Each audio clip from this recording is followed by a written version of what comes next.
était vraiment Moïse? Que disent les spécialistes sur l'histoire de l'Exode? On démêle le vrai et le faux d'un récit fondateur.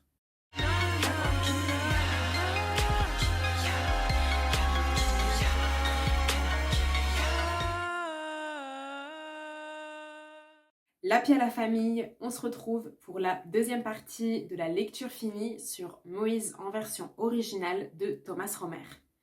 Avant de commencer, je rappelle deux disclaimers très importants. Petit retour dans le passé. Précision très importante concernant la vidéo du jour. Comme tu l'as vu, on va s'intéresser au personnage de Moïse d'un point de vue scientifique.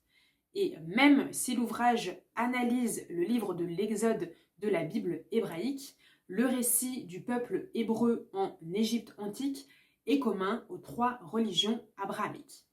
La religion étant un sujet extrêmement sensible, je m'adresse à tous les juifs, chrétiens, musulmans qui ne veulent pas remettre en question leur livre sacré de ne pas regarder cette vidéo.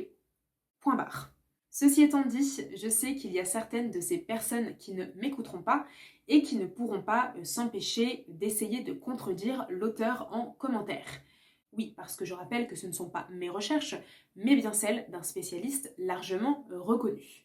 Donc, deuxième disclaimer nécessaire, tout commentaire haineux, frustré, cherchant à contre-argumenter sans aucune source, mis à part des sites internet douteux écrits par des inconnus, sera supprimé. Point barre. Une des bonnes raisons de lire Moïse en version originale est qu'il nous donne accès à des études scientifiques sur un récit qui est une des bases des trois religions abrahamiques, puisqu'une partie de la Bible hébraïque est appelée Ancien Testament par les chrétiens et que plusieurs de ces récits sont également racontés dans le Coran.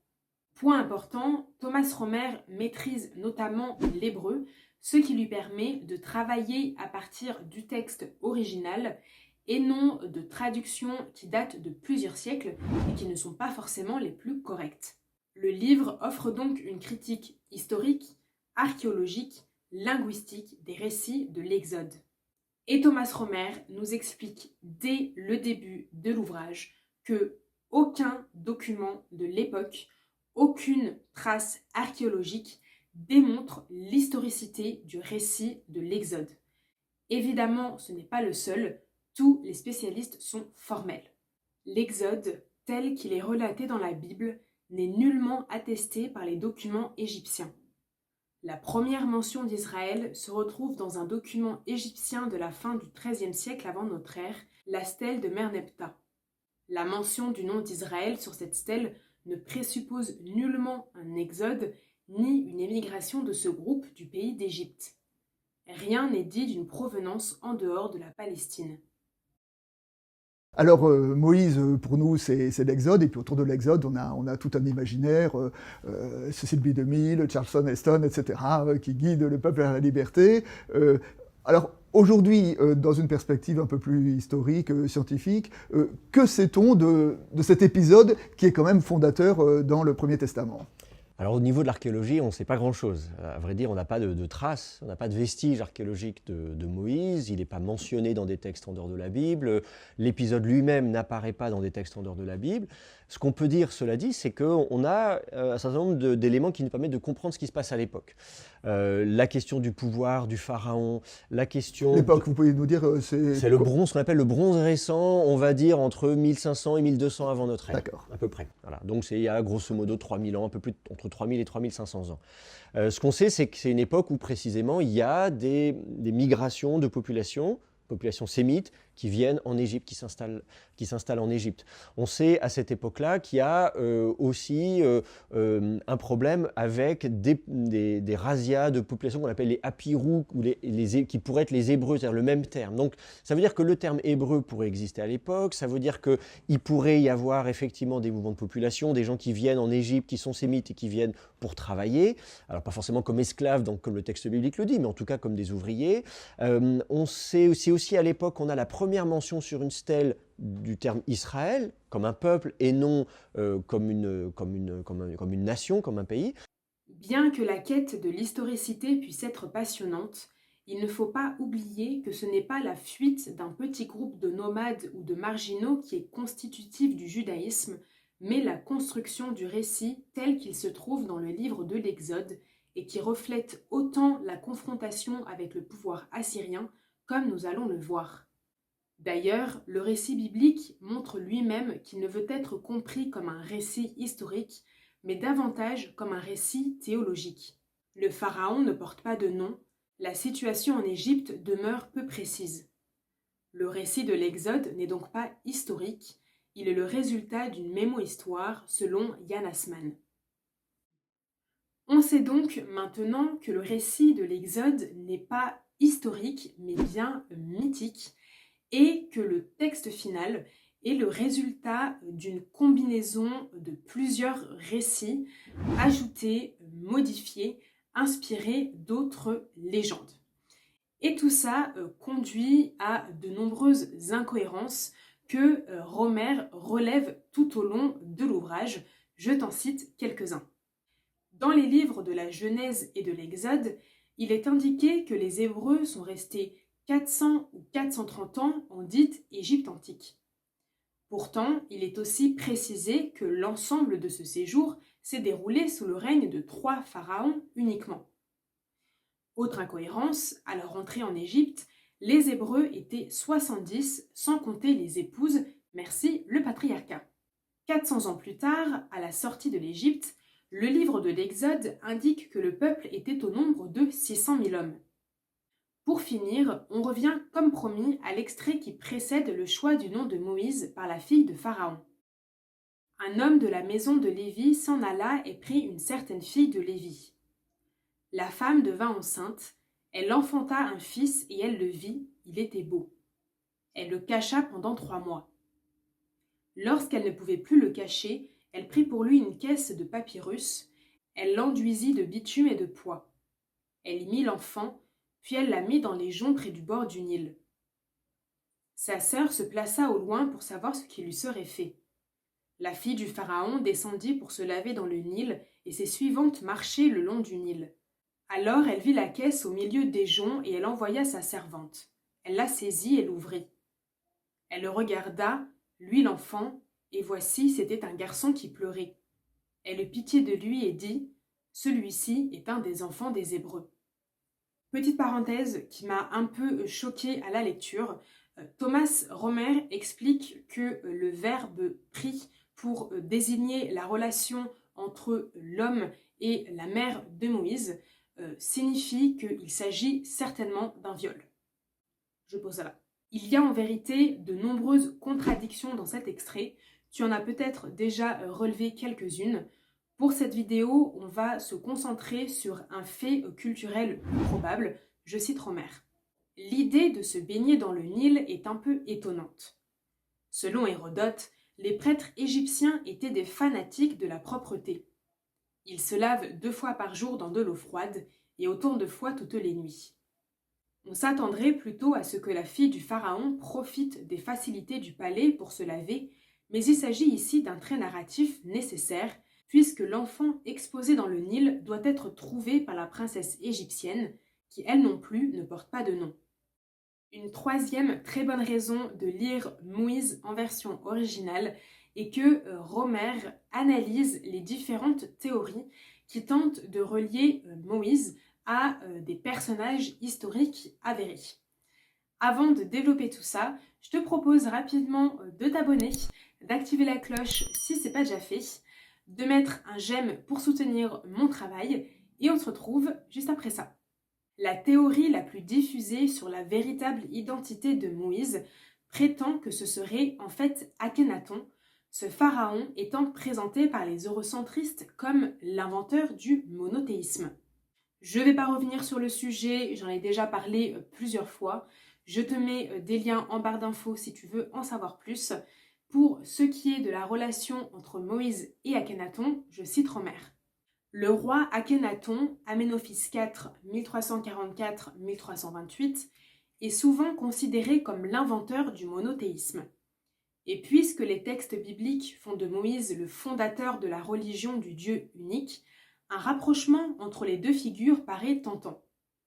On a donc imaginé Moïse comme un disciple de ce pharaon ou encore comme étant Akhenaton lui-même. De telles tentatives appartiennent cependant au domaine de la science-fiction. Elles ne sont étayées ni par les documents égyptiens ni par les textes bibliques.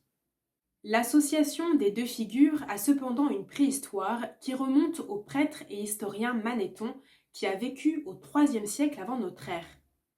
Comme nous l'avons déjà vu, celui-ci relate l'histoire d'un prêtre du nom d'Osarseph. Ce dernier devient à l'époque d'Aménophis le chef d'une communauté de lépreux astreints à la corvée. Osarseph donne à cette communauté des lois contraires à toutes les coutumes d'Égypte, interdisant notamment l'adoration des dieux et autorisant la consommation d'animaux sacrés. Il est possible que cet Osarseph soit une caricature d'Akhenaton, mais cette théorie ne fait de loin pas l'unanimité. Manéthon précise que ce chef des impurs changea de nom et prit celui de Moïse. Par cette remarque, il prépare le chemin à une idée qui a parmi ses adeptes les plus connus, Sigmund Freud. Ça me semble intéressant de lire ce fameux extrait de Manéthon que Romer avait précédemment cité dans son ouvrage. Manéthon, ou Manéthos dans le texte, parle du groupe de lépreux astreints à la corvée dans les carrières. Les hommes enfermés dans les carrières souffraient depuis assez longtemps lorsque le roi, supplié par eux de leur accorder un séjour et un abri, consentit à leur céder l'ancienne ville des pasteurs, Avaris, alors abandonnée.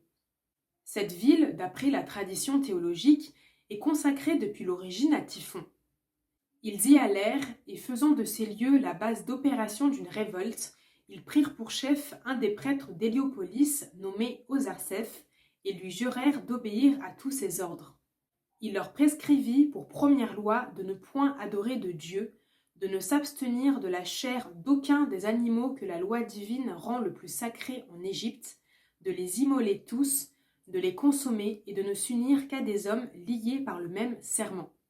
Après avoir édicté ces lois et un très grand nombre d'autres, en contradiction absolue avec les coutumes égyptiennes, il fit réparer par une multitude d'ouvriers les murailles de la ville et ordonna de se préparer à la guerre contre le roi Aménophis. Lui-même s'associa quelques-uns des autres prêtres contaminés comme lui, envoya une ambassade vers les pasteurs chassés par Thutmose dans la ville nommée Jérusalem, et, leur exposant sa situation et celle de ses compagnons outragés comme lui, il les invita à se joindre à eux pour marcher tous ensemble sur l'Égypte. Il leur promit de les conduire d'abord à Avaris, patrie de leurs ancêtres, et de fournir sans compter le nécessaire à leur multitude, puis de combattre pour eux, le moment venu, et de leur soumettre facilement le pays. On dit que le prêtre d'origine héliopolitaine qui leur donna une constitution et des lois, appelé Osarseph, du nom du dieu Osiris, adoré à Héliopolis, en passant chez ce peuple, changea de nom et prit celui de Moïse. Pour ce qui est de mon avis sur la difficulté de lecture, j'ai trouvé l'écriture et les explications de Romer accessibles. En revanche, et ça ce sera mon premier conseil, je n'ai jamais lu la Bible hébraïque. Je connais certains récits, notamment l'Exode, merci le prince de l'Égypte, mais par contre, quand il s'agit des différents livres, de leur composition, des sujets qui sont abordés, etc., ça, je n'y connais rien. Et forcément, vu que c'est un livre pointu sur le sujet, parfois j'étais un petit peu perdue dans le flot d'informations, des références à tel livre, oui, dans la Genèse, je ne sais pas quoi, dans Nombre, je ne sais pas quoi. Là, j'avoue que c'était un petit peu plus difficile de suivre. Je dis pas du tout qu'il faut maîtriser la Bible pour comprendre cet ouvrage, la preuve, mais faire quelques recherches avant sur la composition de la Bible, les différents livres, etc. peut vraiment aider à la compréhension. Un autre conseil qui est lié et qui me permet en même temps de te partager des contenus similaires, c'est de regarder les cours de Thomas Romer au Collège de France. Ils sont accessibles gratuitement sur le site et ça donne des informations très intéressantes qui développent d'autres points. Comme je l'ai déjà dit, Moïse en version originale est issu d'un de ces cours-là, donc ça nous permet de regarder ceux d'avant et ceux d'après. Pour le moment, je n'ai eu le temps que d'en regarder 2, mais si je l'avais fait avant de commencer la lecture, j'aurais compris beaucoup plus de choses et plus rapidement. Donc, premier contenu similaire, les cours de Thomas Romer au Collège de France. Pour cette vidéo, je n'ai pas eu le temps d'aborder un sujet très intéressant du livre qui traite de l'origine du peuple hébreu en lui-même. Mais Mobali Makassi a fait toute une conférence là-dessus. C'est d'ailleurs grâce à lui que j'ai découvert ce livre. Toutes les parties sont disponibles sur sa chaîne YouTube. Je te mets le lien en barre d'infos. Je te conseille vivement d'aller les regarder. Si tu veux avoir d'autres regards sur Kemet, sa culture, sa société, les sciences, etc., je te mets juste après des vidéos qui donnent la parole à Hérodote et Diodore de Sicile. J'espère que cet épisode t'a plu. Si c'est le cas, n'oublie pas de mettre un j'aime. Merci à toutes les personnes qui ont laissé défiler au moins une pub pour soutenir mon travail. Dis-moi en commentaire quelle partie t'a le plus marqué. J'ai hâte de te lire. À tout de suite.